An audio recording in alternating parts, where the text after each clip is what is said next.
जब analysis run करें तो क्या हमें मेंबर लेवल के ऊपर ये पता चल सकता है कि लेट्स से कि ये बीम फेल हुआ है तो ये बीम शेयर में फेल हुआ है या मूवमेंट में फेल हुआ है, या ये इनके इंटरेक्शन को अलग करके देखा जा सकता जी है? जी बिल्कुल। असल में जब आप मॉडल करते हैं तो आप बताते हैं कि किस एक्शन को कैसे मॉडल कर रहा हूं मैं। ठीक है, फेलियर या डैमेज सिर्फ उन्हीं एलिमेंट्स का सॉफ्टवेयर बता पाएगा जिनको आप नॉन लीनियर मॉडल करेंगे। फॉर एग्जांपल मैं लेट से बीम की एग्जांपल लेता हूँ। बीम के केस में अगर ये आपके पास एक बीम है तो इसमें मोमेंट भी है और शियर भी है।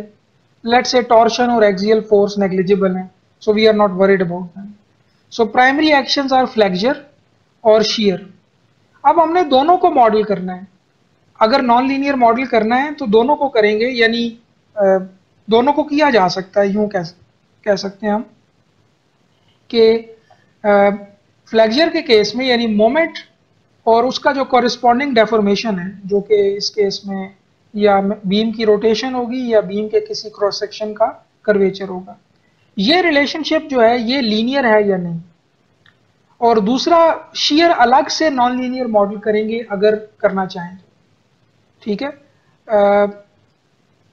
कॉलम्स के केस में एक्सियल और फ्लेक्चरल दोनों इंटरेक्शन को इकट्ठा मॉडल कर सकते हैं, बिकॉज उसमें सिग्निफिकेंटली एक्सियल लोड भी होता है, फ्लेक्चर भी होता है और शेयर भी होता है।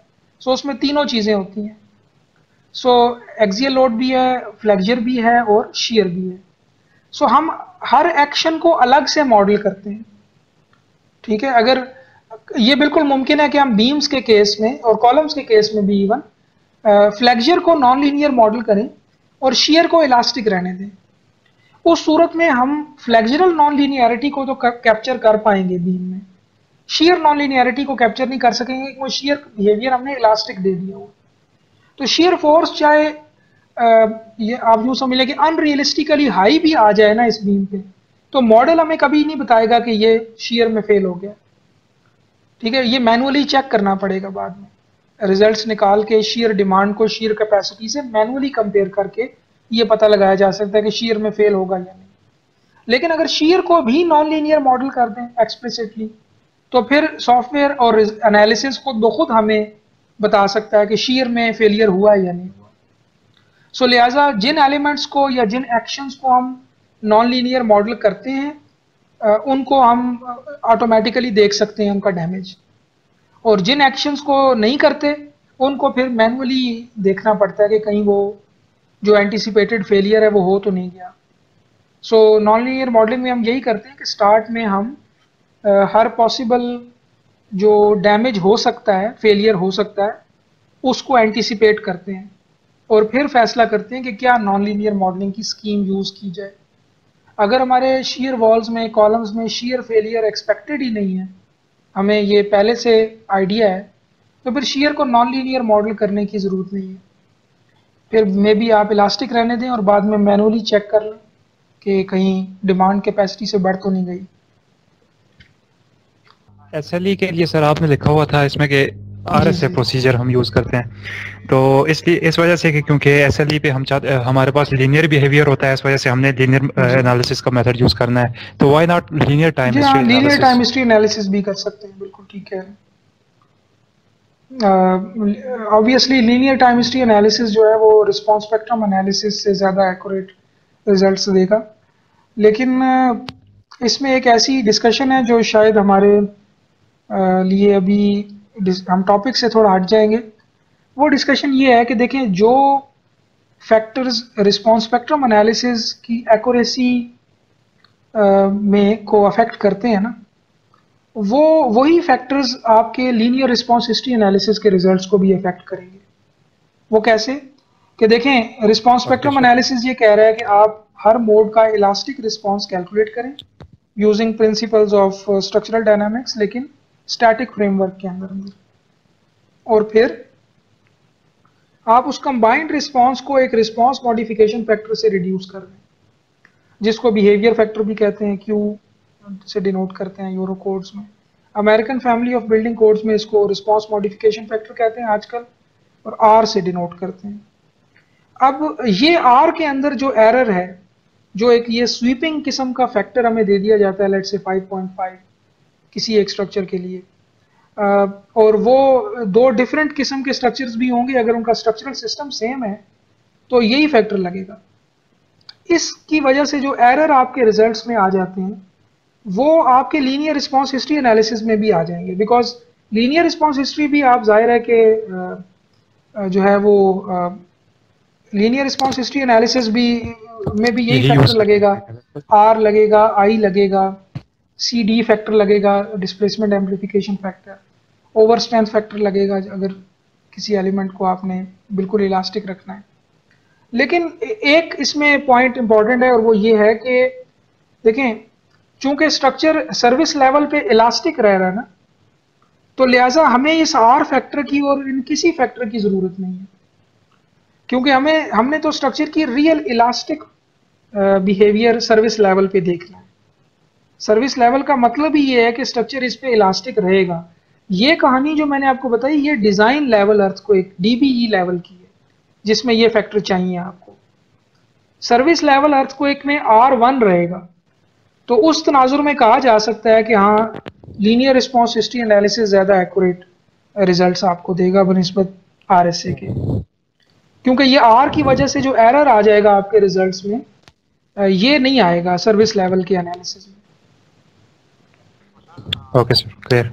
और सर एक और पॉइंट था कि जिस वक्त पीबीडी हो चुका हो, डिज़ाइन हम कंप्लीट कर चुके हों, मतलब जो कि हमने करनी थी, इवैल्यूएशन करनी थी परफॉर्मेंस बेस्ड डिज़ाइन की बेसिस पे, तो बेस शेयर और बेस मोमेंट्स का कंपैरिजन क्यों ज़रूरी है? असल में ये देखेंगे कि हम वन ऑफ द रीजंस ये हो सकती है इस कंपैरिजन की कि फॉर एग्जांपल आपके पास शेयर की अगर बात करते हैं तो स्टोरी हाइट वाई एक्सिस पे अगर हम लेते हैं और स्टोरी शेयर जो है एक्स एक्सिस पे लेते हैं, सो आपके पास जो इलास्टिक वैल्यू आई थी शेयर की वो ये थी। आपने रिड्यूस करके उसको RSA किया और R से रिड्यूस कर दिया, वो ये नंबर आ गया 5.5 का लेट से, या 6 का फैक्टर लगा दिया। अब कैपेसिटी आपने इस नंबर पे दी हुई है, ठीक है, जो लो नंबर है। अब मसला ये है कि अब आइडियली होना तो ये चाहिए ना कि जब आप इस पे non linear time history analysis करें MCE लेवल का, ठीक है, तो आपकी बेस शेयर इस पॉइंट पे जाके रुक जानी चाहिए, मतलब आपकी MCE लेवल की भी जो बेस शेयर है वो यही नंबर आना चाहिए। क्यों?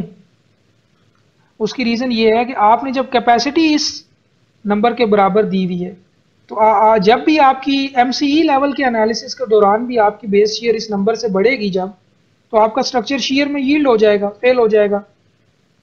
और जब कोई एलिमेंट यील्ड हो जाता है तो वो फोर्सेस लॉक हो जाती हैं, वहाँ पे सैचुरेट हो जाती है, मजीद नहीं बढ़ती, ठीक है, क्योंकि वो एलिमेंट यील्ड हो गया, अब उसमें मजीद फोर्स रेजिस्ट करने की टेंडेंसी नहीं है। डिस्प्लेसमेंट्स, हाँ, कॉरेस्पॉन्डिंग डिस्प्लेसमेंट्स बढ़ती रहेंगी। लेकिन लेट से आप करते ये हैं कि आप ये इलास्टिक वैल्यू आई थी, आपने डिवाइडेड बाय R वाली ये लाइन थी, ठीक है, डिवाइडेड बाय R वाली, और फिर आपने इस डिवाइडेड बाय R के मुताबिक कैपेसिटी दे के नॉन लीनियर मॉडल बना दिया उस कैपेसिटी पे, और जब रन किया MCE लेवल पे तो आपकी शेयर जो है वो लेट से इधर आ गई है, इस जगह पे आ गई है, ऑलमोस्ट इलास्टिक के पास पहुंच गई है। अब इसका क्या मतलब है? इसका मतलब ये है कि आपने असल में कैपेसिटी जो थी वो इस लो लाइन के मुताबिक नहीं दी, आपने स्ट्रक्चर में इतना ओवर स्ट्रेंथ डाल दिया है या ओवर डिजाइन कर दिया है कि अब नॉन लीनियर एनालिसिस के जो ट्रू रिजल्ट्स है ना कैपेसिटी के मुताबिक जो आ रहे हैं, उनमें शेयर आपकी बड़ी हाई आ रही है, ऑलमोस्ट इलास्टिक के करीब करीब आ रही है। तो आपका जो एक्चुअल R बना वो तो इन दो लाइनों के दरमियान बना, प्योर इलास्टिक और प्योर इन इलास्टिक के दरमियान, जो कि ऑलमोस्ट 1 बन गया। जो 6 आपने लिया हुआ था या 5.5 वो नहीं बना, ठीक है। सो अब ये एक अंडरस्टैंडिंग है जो आपके ओवर डिजाइन को भी पकड़ लेगी, वो आपके अंदर स्ट्रक्चरल रिडेंडेंसी को भी पकड़ लेगी, क्योंकि जो भी फर्क होगा ना इस बेस शेयर में और इस बेस शेयर में, ये जो डिफरेंस है ये किन वजह से आ रहा है? ओवर डिजाइन करने की वजह से, कैपेसिटी जरूरत से ज्यादा दे देने की वजह से, और रिडेंडेंसी की वजह से, मटेरियल ओवर स्ट्रेंथ की वजह से, क्योंकि नेचुरली कुछ तो ओवर स्ट्रेंथ आपका आएगा ना, क्योंकि देखें आपको अगर नंबर ऑफ बार्स 5.5 कैलकुलेट होके आ रही हैं, आप 6 दे रहे हैं, फिर सबसे कम जो रीइंफोर्समेंट, जब जो सबसे ज्यादा रीइंफोर्समेंट किसी एलिमेंट में चाहिए वही सब में दे रहे हैं, एक्स और वाई डायरेक्शंस में से जो वीक डायरेक्शन है उसी के मुताबिक रीइंफोर्समेंट दोनों तरफ दे रहे हैं, इन सारे फैक्टर्स की वजह से ऑलमोस्ट आपका ठीक है non linear time history analysis में बेस शीयर हाई आएगी। लेकिन अगर वो पहुंच रही है आपके इलास्टिक बेस शीयर तक, विच मीन्स कि आपने अच्छा यूज़ नहीं किया मटेरियल को, आपने स्ट्रक्चर को ऑलमोस्ट इतना ओवर बना दिया है कि वो तो ऑलमोस्ट इलास्टिक रहेगा ड्यूरिंग दी डिज़ाइन बेसिस और even at MC level.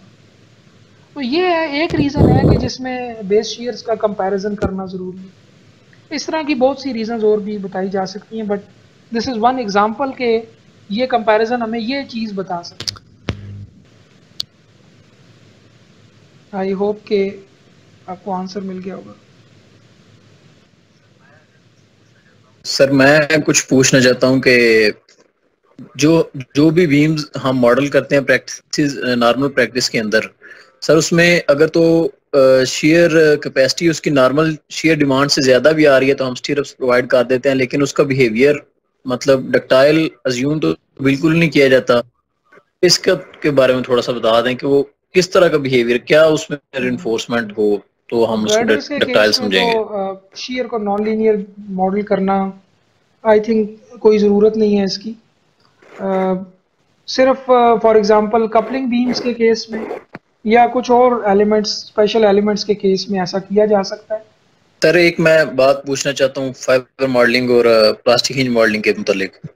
Sir इसमें जब सर फाइबर मॉडलिंग में हम मटेरियल लेवल के ऊपर जब नॉन लिनियरिटी ऐड कर रहे हैं तो हम बीम्स को जब हम फाइबर मॉडलिंग यूज करते हैं तो सर जो कुछ रिसर्चर्स हैं और क्रिटिक्स वो कुछ कहते हैं कि सर इसकी एक्सियल लोड थोड़ा बहुत होने की वजह से इसकी एक्सियल कुछ ग्रोथ हो जाती है, न्यूट्रल एक्सिस शिफ्ट हो जाता है और मूवमेंट कैपेसिटी इसकी बढ़ जाती है, इसलिए आप इसको जो है ना प्लास्टिक ही से मॉडल करें और इसको फाइबर मॉडल ना किया करें। सर ये मतलब ये क्या कहना चाह रहे हैं? वैसे तो ये क्वेश्चन जो है ये हमारे टॉपिक से रिलेटेड नहीं है, लेकिन चलिए मैं इसका क्विक आंसर कर देता हूँ बिकॉज बाकियों को शायद ये समझ ना आ रहा हो। देखें आपने खुद ही एक्सप्लेन कर दिया ये पॉइंट कि आप जब मोमेंट के केस में जब बीम के केस में फाइबर मॉडलिंग यूज़ करते हैं, लेट्स से ये आपकी अगर एक बीम क्रॉस सेक्शन है और आप इसको जब मॉडल कर रहे हैं तो इसमें एक्सियल फ्लेक्सुरल इंटरेक्शन काउंट नहीं कर रहे, आप इसको दोनों तरफ से फाइबर्स में डिवाइड नहीं कर रहे बल्कि एक ही तरफ से कर रहे हैं, ऐसे ऐसे ही है ना। तो इसका मतलब है कि आप जो मोमेंट है वो दूसरी डायरेक्शन वाला कंसिडर नहीं कर रहे।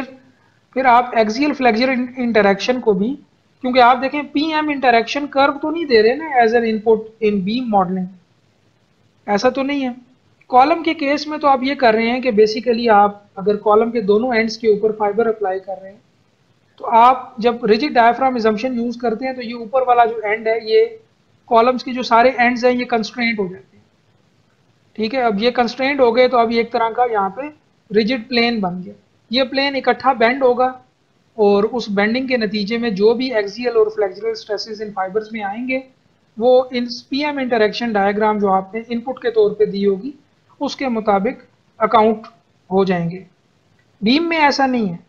बीम के केस में आप सिर्फ एक डायरेक्शन के फाइबर्स दे रहे हैं और वो भी आप जो है वो सिंपल कनेक्ट कर रहे हैं उसको कॉलम के साथ। सो लिहाजा वो इंटरेक्शन और पीएम इंटरेक्शन भी कर्व भी इनपुट के तौर पे नहीं दे रहे, कंसिडरिंग के जो एक्सियल लोड होगा जैसे आपने खुद क्वेश्चन में ही कहा है कि वो सिग्निफिकेंट नहीं होगा। सो लिहाजा पीएम इंटरेक्शन को अकाउंट करने की कोई ज़रूरत नहीं है। अब ये इजम्पशन कई दफ़ा गलत भी तो साबित हो सकती है, स्पेशली लेटरल लोड्स के केस में हो सकता है बीम्स पे किसी टाइम इंस्टेंट के ऊपर under dynamic analysis significant axial loads भी आ जाएं। आपका ये नॉन लीनियर मॉडल जो फाइबर्स पर बेस कर रहा होगा बीम्स का, ये उसको कैप्चर नहीं कर सकेगा उस इंटरेक्शन को। लिहाजा अगर आप इसके बरक्स लम्प प्लास्टिसिटी यूज़ करते हैं, उसमें जो आप जो कर्व्स देंगे या जो भी अप्रोच यूज़ करेंगे वो मोमेंट रोटेशन बेस्ड भी हो सकती है, मोमेंट कर्वेचर बेस्ड भी हो सकती है। सो वो इसको ज़्यादा बेहतर अकाउंट कर लेगी, क्योंकि देखें जो प्राइमरी पॉइंट ये है इसको वैसे शीयर वॉल की एग्जांपल से ज़्यादा अच्छा समझाया जा सकता है। लेट्स से आपके पास ये एक शीयर वॉल का पैनल है, इसमें ये फाइबर्स हैं। अब आइडिया तो ये है ना फाइबर्स का कि ये जो सरफेस है ये वाली ऊपर वाली, ये रिजिड की तरह बिहेव करे। अगर इसने बैंड होना है तो ये यूं बैंड हो कि जितना हिस्सा ये ऊपर उठा है उतना हिस्सा ये नीचे भी जाए, रिजिड की तरह बैंड हो। तभी तो ऐसा हो सकेगा कि इन फाइबर्स में कंप्रेशन पैदा होगी जो न्यूट्रल एक्सिस के इधर है, और इधर वाले फाइबर्स में टेंशन प्रोड्यूस होगी जो न्यूट्रल एक्सिस से उधर है। ठीक है, सो इन फाइबर्स में टेंशन होगी, इन फाइबर्स में कंप्रेशन होगी। ये तभी मुमकिन हो सकेगा जब ये चीज एक प्लेन रिजिड बॉडी की तरह एक्ट करे। सो अगर तो ये इफेक्ट आपके मॉडल में अकाउंट हो रहा है तब तो फाइबर मॉडलिंग अच्छा बिहेव करेगी, लेकिन अगर ये नहीं हो रहा तो फिर उसमें ये अप्रोच इनएक्यूरेट हो जाएगी। सर थोड़ा तो मेरा इंटरनेट आखिर में से ड्रॉप हो गया था। ये जो कर्व हमने बनाई थी, मतलब जो कि ओवर स्ट्रेंथ इंड्यूस हो गई थी, सही है, वो हमने कहा कि हम हमारे 5.5 पावर आते तो हम 6 दे देते हैं इस तरह, मतलब वो भी कई फैक्टर्स में डाल के ओवर स्ट्रेंथ नेचुरली इंड्यूस हो जाती है। तो अल्टीमेटली सर इसका लॉस क्या होता है, मतलब क्या नुकसान होता है हमें? इसका लॉस यही है कि आपने स्ट्रक्चर को, इसके अलावा ये हो सकता है कि आप शायद इस पॉइंट ऑफ व्यू से कि मैंने स्ट्रेंथ बहुत ज़्यादा दे दी है, जितनी रिक्वायर्ड थी उससे ज़्यादा दे दी है, तो अब मुझे कोई कन्फाइनमेंट पे और डक्टिलिटी को एनहांस करने पे कोई ख़ास ज़रूरत नहीं है। सो अगर आप ये सोचेंगे और जिन एलिमेंट्स को आपने डक्टाइल बनाना था नहीं बनाएंगे, तो आपने स्ट्रेंथ तो ज़्यादा दे दी। आपने कहा कि फेलियर मेरा अगर पहले 5 पे होना था अब 10 पे होगा, लेकिन अब 10 जब भी कभी होगा चाहे 10 पे ही हो लेकिन ब्रिटल होगा, तो फिर वो कैटास्ट्रॉफिक हो सकता है। सो लिहाजा मेरे ख्याल में 5 पे रह के डक्टाइल बना देना ज़्यादा बेहतर है बनिस्बत 10 पे करके आंखें बंद कर लेना, बिकॉज आप कभी भी प्रिडिक्ट तो नहीं कर सकते ना कि 10 से ज़्यादा फोर्स नहीं आएगी। हाँ, 10 आने का चांस कम है, 5 आने का चांस ज़्यादा है, लेकिन फिर भी 10 का चांस 0 नहीं है बिल्कुल भी। सर इसका ये जो पॉइंट है, essentially elastic behaviour is defined as no more than 20% of the elements with ductile criteria है। असल में तो जब आप एक रियल प्रोजेक्ट करेंगे तो फिर तो आप जो गाइडलाइंस फॉलो करेंगे उनसे इस तरह के सारे क्राइटेरिया लिस्ट डाउन करेंगे और ये डिसीजन मेकर के साथ बैठ के डिस्कस करेंगे। ये मैंने आपको सिर्फ एक आइडिया देने के लिए कि इस तरह का क्राइटेरिया हो सकता है। बेसिकली ये एक रियल प्रोजेक्ट ही की प्रेजेंटेशन से ये मैंने स्लाइड ली है। ये तीनों स्लाइड्स जो आपको सैंपल क्राइटेरिया बता रही हैं। अब ये ऑब्वियसली ये ऐसा नहीं है कि ये मैंने खुद ही बना दी है, ये किसी ना किसी गाइडलाइन से होगा, लेकिन आप इसको एब्सोल्यूट ट्रूथ के तौर पे ना देखें, बिकॉज ये जिस भी गाइडलाइन से होगा हो सकता है उसका कोई कॉन्टेक्स्ट हो जो अभी हमें नहीं पता। सो लेकिन गाइडलाइन क्राइटेरिया इस तरह का ही होगा कि देखें, परफॉर्मेंस बेस्ड डिज़ाइन में एक प्राइमरीली ये फीलिंग है और वो ये है कि जैसे ही डीसी रेशियो जो है ना वो 1 से ज़्यादा होती है तो कोई मतलब क़यामत नहीं आ जाती। डीसी रेशियो 1 से ज़्यादा हो सकती है एलिमेंट्स की, क्योंकि देखें, एक तो पहली बात ये कि आपकी जो कैपेसिटी है ये अब एक नंबर नहीं है, ये 3 नंबर है कम अज़ कम, IO, LS और CP। ठीक है, सो अगर IO की कैपेसिटी आपने इस्तेमाल की और ग्रेटर देन 1 आंसर आ गया तो कोई क़यामत नहीं आ गई, बिकॉज इसका सिंपली ये मतलब है कि आप IO से तो कम से कम आगे चले गए। ठीक है, अगर ये LS है तो जो है वो LS से आगे चले गए, तो अब सर्विस लेवल में आप हैं IO पे। ठीक है, तो कैपेसिटी आपकी IO इस्तेमाल हो रही है। ठीक है, IO कैपेसिटी को यूज़ करके अगर आपकी DC रेशो ग्रेटर देन 1 हो जाती है तो कोई स्ट्रक्चर फेल नहीं हो जाएगा, बल्कि बस सिंपली इसका ये मतलब है कि कुछ माइनर डैमेज हो सकता है। तो लिहाजा सर्विस लेवल के क्राइटेरिया में इस किस्म की चीज़ें हो सकती हैं कि for example 20% of the elements की जो है वो 1 से 1.5 के बीच में हो सकती है, लेकिन 20 से ज़्यादा परसेंट की ना हो, और 1.5 से किसी एक की भी ज़्यादा ना हो। ठीक है, सो ये मतलब एक एग्जांपल आपको दी गई, लेकिन ये मीनिंगफुल एग्जांपल है, इसका मतलब आपको पता होना चाहिए। बिल्कुल सर, थैंक यू। कोई और क्लैरिफिकेशन? जी। और सर ये टॉपिक से रिलेटेड है इनडायरेक्टली। सर हमारे एक पेपर में क्वेश्चन आया था कि एक क्लाइंट आए हमारे पास और डायरेक्टली आके कहे हमारे पास के will my building be able to withstand the earthquake of Kashmir like it happened in Kashmir, तो उसे हम एग्जैक्टली क्या आंसर दें? आप किसी एक अर्थक्वेक की लेट से वो एग्जांपल देता है ओनर कि ये विथस्टैंड कर सकेगा या नहीं। ये काम, पहली तो ये बात है कि नॉन लीनियर एनालिसिस किए बगैर नहीं किया जा सकता। पहला आंसर तो ये है। उसके लिए उसको परफॉर्मेंस बेस्ड असेसमेंट करवानी पड़ेगी। अगर वो मुझसे लीनियर एनालिसिस के रिजल्ट्स की बेस पे ये आंसर एक्सपेक्ट कर रहा है कोई, तो वो आंसर वही है जो मैंने अभी स्लाइड्स में दिया है कि मैंने कोड फॉलो किया और कोड की इम्प्लिसिट रिक्वायरमेंट के मुताबिक लाइफ सेफ्टी को फुलफिल होना चाहिए। अब वो नहीं होता तो मेरा इसमें कोई मसला नहीं है, बिकॉज कोड मैंने फॉलो किया जो मेरा काम था। अगर आपने परफॉर्मेंस बेस्ड असेसमेंट की हुई है या नॉन लीनियर एनालिसिस कर रखा है, फिर आप ये नहीं कह सकते, फिर आपको हाँ या ना में क्विक आंसर देना पड़ेगा। और वो आंसर कैसे आ सकता है? आप देखें, आपके सामने अभी आपको ये नहीं पता कि नॉन लीनियर मॉडल कैसे बनता है या बन सकेगा, लेकिन आपको ओवरऑल कहानी समझ आई है थोड़ी बहुत कि पीवीडी क्या चीज़ है। सो अब इसमें आप देखें ना कि हर बात डीसी रेशो की बेस के ऊपर हाँ या ना कही जा रही है। तो अगर लेट से विथस्टैंड कर जाने से उसकी मुराद है सीपी लेवल भी पास ना कर सकना, तो उस सूरत में तो एमसी लेवल के इवैल्यूएशन में आपके पास ये एलिमेंट्स की डीसी रेशोज आ चुकी होंगी जो स्ट्रेन बेस्ड होंगी। अगर डिपेंड करता है आपने कौन सी नॉन लीनियर मॉडलिंग अप्रोच इस्तेमाल की है, बट जो भी डेफॉर्मेशन बेस्ड डीसी रेशोज हैं, अगर वो सीपी लेवल के ऊपर भी ग्रेटर देन 1 आ रही हैं, तो इसका मतलब है कि स्ट्रक्चर विथस्टैंड नहीं करेगा आपकी डेफिनेशन के मुताबिक। लेकिन अगर उससे मुराद ये है कि कोई डैमेज होगा या नहीं होगा, तो फिर लाइफ सेफ्टी पे चेक किया जाएगा। सो नॉन लीनियर मॉडलिंग के कंपैरिजन से आंसर दिया जा सकता है।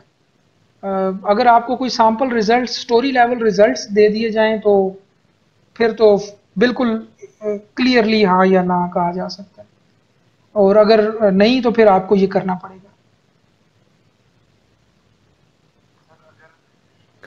सर अगर यही हम साइंटिफिक जार्गन ना उसे बताना चाहे, मतलब वो कहे कि मुझे सिंपल ले मैन आंसर चाहिए यस नो, तो मतलब हम उससे ये तो नहीं कह सकते ना कि हम जी जी बिल्कुल। लाइफ सेफ्टी के लिए बस ये कोड इम्प्लाई करता है, तो फिर उसे अगर क्या कहेंगे, हाँ या नहीं? देखें लाइफ सेफ्टी से ऊपर चला गया आपका स्ट्रक्चर साइंटिफिकली, तो आप उसे सिंपली नहीं सर, साइंटिफिकली नहीं कह रहा ना मैं। लेट्स से कि देखें उसमें दो पार्ट थे ना, जिस तरह था, एक ये था कि एक ओनर को जवाब देना है और एक उसके साथ जो डिजाइनर आया उसे जवाब देना है। हम सिर्फ ओनर को कह रहे हैं जो कि लेमैन है, वो नहीं समझता कि डीसी ठीक रेशियो है। क्या है, लाइफ सेफ्टी क्या है। तो हमें पता है कि जो कोड्स हैं वो लाइफ सेफ्टी को इम्प्लाई करते हैं, तो हम हम उसे उसे क्या आंसर दें? आंसर देंगे जो आईओएलएस और सीपी की डिस्क्रिप्टिव डेफिनेशंस है ना, जो जो आपको डिफरेंट गाइडलाइंस ने प्रोवाइड की है कि आईओ का मतलब क्या है फिजिकली। एक 3 स्लाइड्स आई थी ना इसकी। अक्सर मैं जी जी सर, इसकी बिल्कुल। मिसाल ऐसे देता हूँ, मिसाल थोड़ी सी फनी सी है, लेकिन मैं इनकी मिसाल ऐसे देता हूँ कि जैसे आप जब बाल कटाने जाते हैं बार्बर के पास, तो उसके पास पहले से एक बुक होती है जिसमें डिफरेंट डिज़ाइन बने होते हैं, और आप कहते हैं अच्छा मुझे ये वाला चाहिए। ये आईओएलएस और सीपी भी यही चीज़ें हैं कि ये आप उसको पहले से ही बता देते हैं कि आईओ का ये मतलब है, एलएस का फिजिकली ये मतलब है, बगैर किसी लेमैन टर्म के। ये देखें वो उस स्लाइड्स में अगर आप जाएं ना, तो वो फिजिकल डिस्क्रिप्शंस हैं आईओएलएस और सीपी की। और वो फिजिकल डिस्क्रिप्शंस क्यों हैं? ओके। वो हमारे लिए नहीं है, वो उन ओनर्स के लिए हैं या उन नॉन टेक्निकल लोगों के लिए हैं जिनको परफॉर्मेंस लेवल्स समझाए जा सकें। अब जब हम इन्हीं आईओएलएस और सीपी को अपने एनालिसिस की टर्म में ले आते हैं, तो फिर डीसी रेशो की जुबान में बात करते हैं। सो लिहाजा ओनर को हम ये नहीं बताएंगे आप ठीक कह रहे हैं ओके। कि फलां से ऊपर चला गया, फलां से नीचे आ गया। ओनर को हम इनकी फिजिकल डिस्क्रिप्शन बताएंगे। हम ओनर को ये कहेंगे कि यार अगर इस लेवल का अर्थक्वेक आया जो कि आईओ को लेट से पास कर रहा है, तो बड़ी याद ये होगा कि तुम्हारी बिल्डिंग की बिजली चली जाएगी।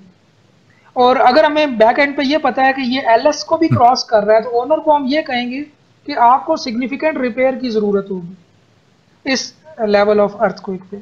और अगर आप मुझे मज़ीद पैसे देते हैं तो मैं आपको वो अमाउंट भी बता सकता हूँ कि कितनी रिपेयर की ज़रूरत होगी। उसमें आप क्या करेंगे?